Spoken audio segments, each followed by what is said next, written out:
মাননীয় সচিব এবং পাবলিক প্রাইভেট পার্টনারশিপের চিফ এক্সিকিউটিভ অফিসার জনাব মোহাম্মদ রফিকুল ইসলাম মহোদয়, উপস্থিত আছেন রাজশাহী বিভাগের বিভাগীয় কমিশনার কার্যালয়ের পরিচালক স্থানীয় সরকার মহোদয় সহ বিভিন্ন প্রান্ত থেকে আগত বিভিন্ন দপ্তরের ঊর্ধ্বতন কর্মকর্তাবৃন্দ এবং 16টি জেলা থেকে আগত সম্মানিত বিনিয়োগকারীবৃন্দ, আসসালামু আলাইকুম।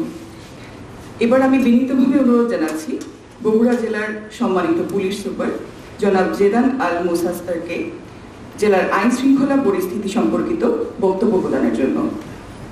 আল্লাহ তাআলা পিপিপি পাবলিক প্রাইভেট পার্টনারশিপ এর যে আমাদের ডিভিশনাল কনফারেন্স, তো আমরা যারা আইন শৃঙ্খলা বাহিনীতে কাজ করি তারা একটা শিল্প কারখানা কোনো রকম শ্রমিকের ভায়োলেশন না হয় বা ছোটখাটো যে কারখানা আছে সেখানেও আমরা গুরুত্ব দিয়ে থাকি। 80 মানে পিপিপি প্রজেক্ট চলমান রয়েছে এবং 80+ এবং মানে অ্যামাউন্টিং অ্যারাউন্ড 50 বিলিয়ন ইউএসডি। তো এইটা অনেকগুলোই সাকসেসফুল, অনেকগুলোই হচ্ছে, কিন্তু বটম লাইন হচ্ছে সরকার কখনো কিন্তু মানে সরকারের মানে বলে আইজ অন দি প্রাইজ, সরকার কিন্তু কখনো কিন্তু ফিনান্সিয়াল ভায়াবিলিটি দেখে না, সেই ইকোনমিক ভায়াবিলিটি দেখে। সরকার সবসময় জনগণের সেবার দিকটা লক্ষ্য করে। কিন্তু প্রতিষ্ঠান সহউদ্যোগে যদি নিতে চায় পিপিপির মাধ্যমে, সেই জন্য এই গাইডলাইনটা। এক্ষেত্রে বিষয়টা হলো যে ধরেন আপনার একটা প্রতিষ্ঠান বা কোনো কোম্পানি সরকারের মাধ্যমে একটা প্রকল্প প্রস্তাব দিলেন যে আমি এই কাজটা করতে চাই। তো যখন আপনি প্রস্তাবটা দিবেন সেটা অনুমোদনের যাবতীয় প্রক্রিয়া অবলম্বন করে যখন অনুমোদন হয়ে যাবে, তারপরে আপনাকে নিয়োগ দিতে পারবে কিনা, আপনি এই প্রকল্পটা আপনি পরিচালনা করবেন, এজন্য আপনার কি কি সুবিধাটা আপনি কি কি কারণে আপনি পাবেন এবং কিভাবে আসবেন সেই সম্পর্কিত বিষয়। এবং সাধারণত যে প্রতিষ্ঠান প্রকল্প করার জন্য নিজে স্ব-উদ্যোগে প্রপোজ করে সেই পায়, কেননা যখন মার্কিং হয় তার জন্য কিছু এক্সট্রা বোনাস নাম্বার থাকে। আমরা দীর্ঘক্ষণ আপনাদের সামনে পিপিপির থিওরিটিক্যাল বিষয়ে গুরুত্ব এবং এর ভবিষ্যৎ কী সে বিষয়ে আমরা আলোচনা করলাম।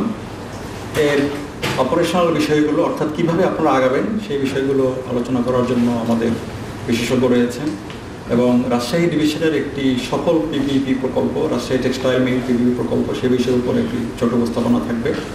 আমরা এতক্ষণ আপনাদের সামনে যে বিষয়গুলো নিয়ে আলোচনা করেছি, আশা করি আপনারা কিছুটা হলেও এর গুরুত্ব এবং বেনিফিট সম্বন্ধে ধারণা নিয়েছেন।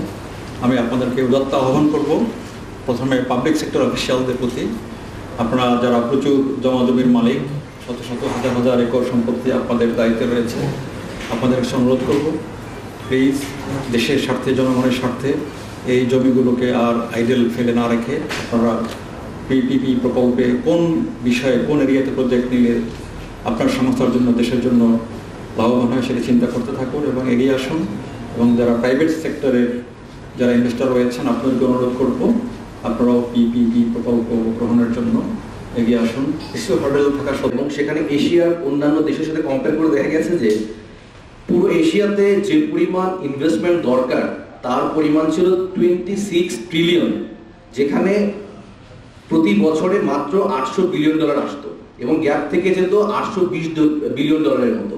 এবং এটা যদি আমরা বাংলাদেশের সাথে কম্পেয়ার করি, বাংলাদেশে যেখানে প্রতি বছর আমাদের ইনভেস্টমেন্ট দরকার $20 বিলিয়ন, সেখানে আমাদের সরকারের পক্ষে শুধুমাত্র $14 বিলিয়ন এখানে ইনভেস্টমেন্ট করার ক্ষমতা থাকে।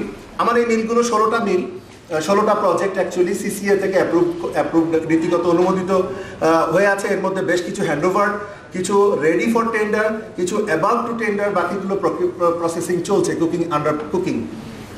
সেগুলো আমরা আরো চাইলে আমরা ইন পার্সন শেয়ার করতে পারবো। এই স্লাইডটা